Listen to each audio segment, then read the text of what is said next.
Siku zote matokeo ya kufungwa mpira wa miguu huwa ni matokeo ya kuumiza.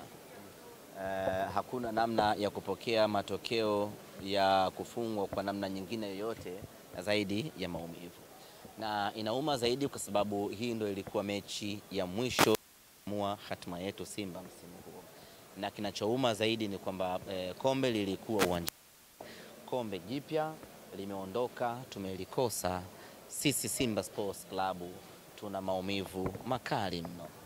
Lakini katika mioyo yetu sisi wana Simba tunajihesabu kama ni mabingwa msimu huu. Tunajihesabu ni mabingwa wa Afrika msimu huu. Kwa nini hivyo? Kwa sababu msimu huu pamoja na kwamba tumepoteza ubingwa, lakini tumefanikiwa pakubwa sana hadi kufika kucheza hii fainali. Ndio maana kwenye mioyo ya wana Simba hatuna deni na wachezaji wetu, hatuna deni na viongozi wetu, wala hatuna deni na benchi la ufundi. Wamefanya kila kilichostahili kufanywa na wametimiza majukumu yao kwa 100%. Unategemea upate kitu gani cha ziada zaidi ya hiki ambacho Simba tumekipata? Kwenye kikosi chenye wachezaji wapya karibia 90%, unategemea utawaunganisha vipi hao ndani ya msimu mmoja waje wakupe ubingwa? Kwa upya wao na ugeni wao wakafanikiwa kukupeleka fainali, una sababu ya kuwashukuru hao wachezaji. Lakini kwenye kikosi chenye wachezaji 99% ambao wanacheza kwa mara ya kwanza michuano ya kimataifa na bado wanafanikiwa kukupeleka fainali, hauna kingine cha kuwazungumzia zaidi ya kubantaila hiyo, zaidi ya kuwapongeza kwa kazi kubwa ambayo wameifanya. Kwenye wachezaji ama kikosi kinachoundwa na wachezaji chipukizi wenye umri mdogo na wanapambana vita kubwa na hatimaye wanakupeleka fainali, hakuna kingine cha kuwadai zaidi ya kuwashukuru na kuwapongeza. Tunaizungumzia Simba ambayo benchi lake lote la ufundi ni jipya.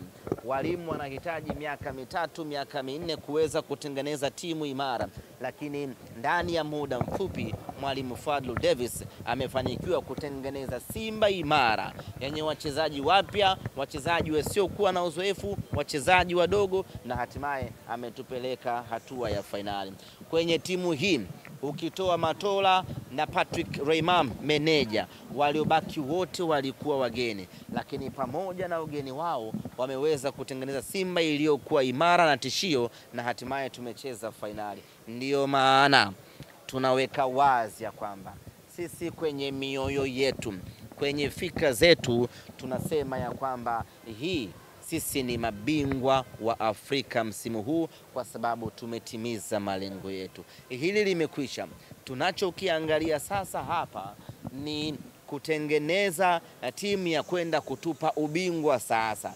Tayari tuna timu ya kuweza kutufikisha fainali. Paliko baki ni timu ya kwenda kutupa ubingwa.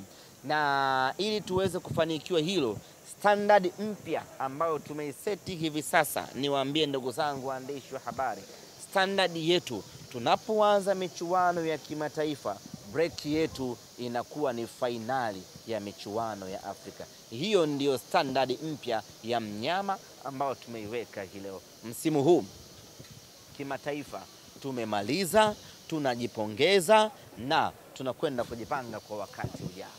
Ahmed, sawa. Una machaji. Zanzibar hii. Huwezi kumwacha. Ndio. Naam, mchezo umemalizika. Mchezo umemalizika. Matokeo hayo yaliyotokea mmeyapokeaje wekundu wa Msimbazi?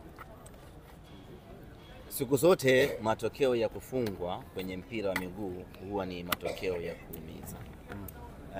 Hakuna namna ya kupokea matokeo ya kufungwa kwa namna nyingine yoyote zaidi ya maumivu. Na inauma zaidi kwa sababu hii ndio ilikuwa mechi ya mwisho ya kuamua hatima yetu Simba msimu huu. na kinachouma zaidi ni kwamba kombe lilikuwa uwanjani, kombe jipya limeondoka, tumelikosa. Sisi Simba Sports Club tuna maumivu makali mno, lakini katika mioyo yetu sisi wana Simba tunajihesabu kama ni mabingwa msimu huu, tunajihesabu ni mabingwa wa Afrika msimu huu. Kwa nini hivyo?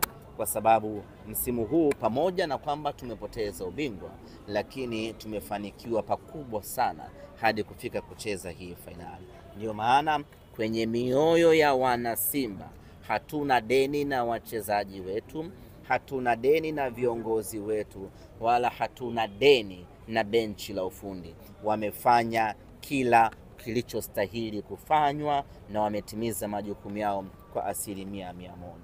Unategemea upate kitu gani cha ziada zaidi ya hiki ambacho Simba tumekipata kwenye kikosi chenye wachezaji wapya karibia 90%? Unategemea utawaunganisha vipi hao ndani ya msimu mmoja waje wakupe ubingwa? Kwa upya wao na ugeni wao wakafanikiwa kukupeleka fainali, kuna sababu ya kuwashukuru hao wachezaji. Lakini kwenye kikosi chenye wachezaji 99% ambao wanacheza kwa mara ya kwanza michuano ya kimataifa na bado wanafanikiwa kukupeleka fainali, hauna kingine cha kuwazungumzia zaidi ya kuwapongeza kwa kazi kubwa ambayo wameifanya. Kwenye wachezaji ama kikosi kinachoundwa na wachezaji chipukizi wenye umri mdogo na wanapambana vita kubwa na hatimaye wanakupeleka fainali, hakuna kingine cha kuwadai zaidi ya kuwashukuru na kuwapongeza. Tunaizungumzia Simba ambayo benchi lake lote la ufundi ni jipya. Walimu wanahitaji miaka 3, miaka 4 kuweza kutengeneza timu imara, lakini ndani ya muda mfupi Mwalimu Fadlu Davis amefanikiwa kutengeneza Simba imara yenye wachezaji wapya, wachezaji wasiokuwa na uzoefu, wachezaji wadogo, na hatimaye ametupeleka hatua ya fainali. Kwenye timu hii ukitoa Matola na Patrick Raymond meneja, waliobaki wote walikuwa wageni, lakini pamoja na ugeni wao wameweza kutengeneza Simba iliyokuwa imara na tishio, na hatimaye tumecheza fainali. Ndiyo maana tunaweka wazi ya kwamba sisi kwenye mioyo yetu, kwenye fikra zetu tunasema ya kwamba sisi ni mabingwa wa Afrika msimu huu, kwa sababu tumetimiza malengo yetu. Hili limekwisha. Tunachokiangalia sasa hapa ni kutengeneza timu ya kwenda kutupa ubingwa. Sasa tayari tuna timu ya kuweza kutufikisha fainali, paliko baki ni timu ya kwenda kutupa ubingwa. Na ili tuweze kufanikiwa hilo, standard mpya ambayo tumeiseti hivi sasa, niwaambie ndugu zangu waandishi wa habari, standard yetu tunapoanza michuano ya kimataifa, break yetu inakuwa ni fainali ya michuano ya Afrika. Hiyo ndio standard mpya ya mnyama ambao tumeiweka hii leo. Msimu huu kimataifa tumemaliza, tunajipongeza na tunakwenda kujipanga kwa wakati ujao. Ahmed, mashabiki wa Simba wengi ambao nimepata nafasi ya kuongea nao wanasema kinachouma sio kufungwa, lakini wanaona wameonewa zaidi kuliko kuwa fair. Mashabiki wana haki ya kuzungumza. Kama kuna maamuzi hayakumridhisha mtu yoyote, ana haki ya kuzungumza. Na mpira ni mchezo wa hadharani. Kila mtu anaona kama ile imefanyika sawa ama ile haikufanyika sawa. Kwenye failure yoyote huwa kuna sababu mbili. Huwa kuna sababu ya nje na kuna sababu ya ndani. Kwa hiyo sisi Simba Sports Club kuna